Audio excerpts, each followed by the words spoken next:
Hello, welcome to Money and Investment with Babajide Komolafe. This is the sixth episode, and today we are going to be talking about how to buy new shares in the stock market. This is a follow-up to the topic we discussed in the previous edition, where we started a series on how to invest in the stock market. And I said that, this series is for those people out there, include you or young people around you, who may have been seeing the stock market as a mystery or something for some special set of people. You can also do simple, small investment in the stock market. So last week, we discussed what the stock market is. And we said, just like every other market, the stock market is a market where they sell and they buy shares. And what we mean by shares is ownership of companies. So if you don't have the money or enough money to set up a company by yourself, you can buy ownership of an existing company by buying the shares of the company. Now, there are two types of shares that are traded in the stock market. There are existing shares and there are new shares. Today we want to talk about new shares. When we say a new share, what do we mean by new shares? Remember, we said that a share or stock or equity is simply a unit of ownership of a company. So what do we mean by a new share, which also means new ownership? A new share is a share or shares created by a company to raise money from members of the public. If a company wants to raise money, it can either raise money by borrowing or asking the present owners to bring in additional money, or it can decide to go and raise money by extending ownership to any willing members of the public. So when a company wants to do this, they want to raise money by extending ownership to members of the public, they do it through by creating new shares. And this is done through what is called public offering. In the stock market language, it's called public offering. It is simply saying, we are offering ownership of this company to members of the public. That is why it is called public offering. Now, how do companies sell new shares through public offering? The first thing is that the company must first be registered and listed in the stock market. It must have been registered. And what that means is that it must have to be registered. The company must fulfill all the requirements of registration in the stock market. And what this means is that its shares can be traded. People can buy and sell its shares on the stock exchange. Now, the company will sell shares to the whole public. So these new shares that the company is creating, it can now offer it to the members of the public. So first, the company must be registered and listed, and then it can create new shares and say, we are doing a public offering. If it is the first time that the company is doing a public offering, that is the first time the company is creating new shares or selling its shares to members of the public, we call it initial public offering. An example is what MTN did recently when it sold some of its shares to the public for the first time. So we call it initial public offering, and that's where you hear the word IPO. Now, there is a document called offer prospectus. Offer prospectus. When a company wants to sell new shares to members of the public, when a company wants to sell shares to members of the public, one of the requirements of the stock market is that it must make available to the public comprehensive information.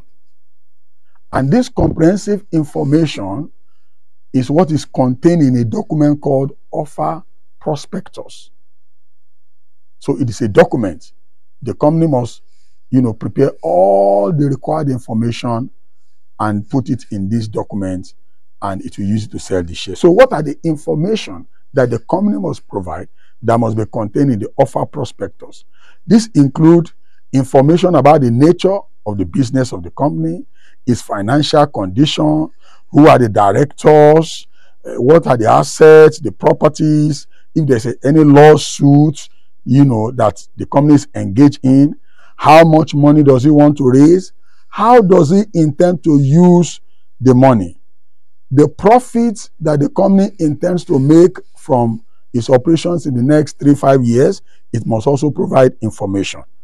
And then the price at which it wants to sell the shares to the public, and the minimum amount of shares that anybody can buy. So all this information are packaged and published in that document called the offer prospectus. Now, what is the purpose of these informations? The purpose of this information is to enable the public, you and me, to have accurate knowledge or fairly accurate knowledge to be able to access whether this company is in good financial condition, whether it is a company that is worth putting your money in. This information will help the public to be able to assess whether this company is properly managed or not.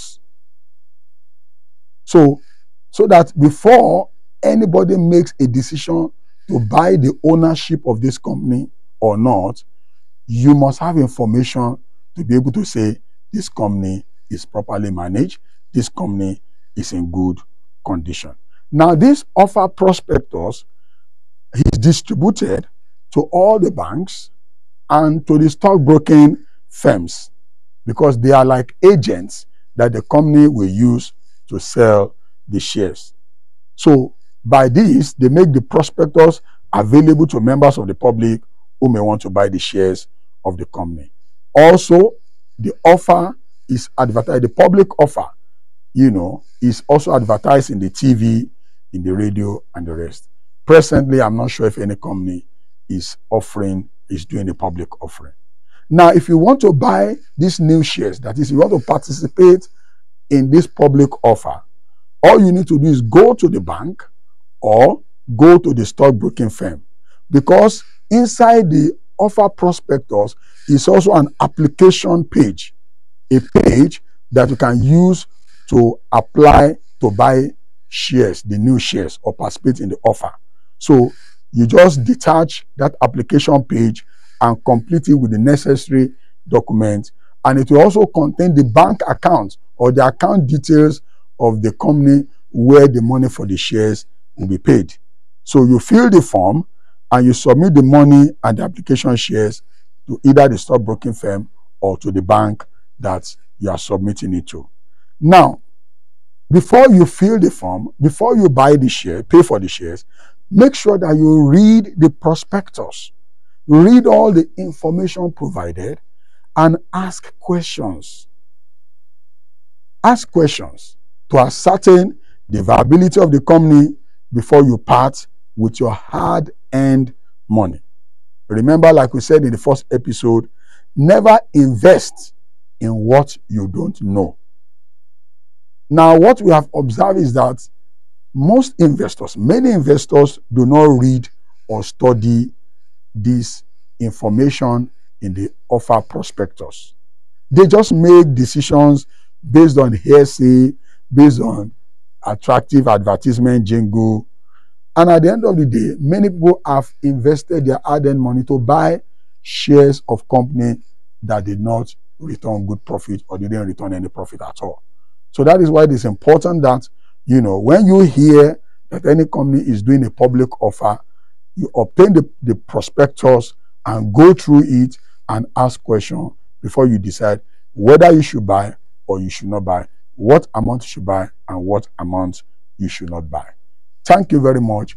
In the next episode, we'll talk about the steps to buying existing shares in the stock market. Thank you very much.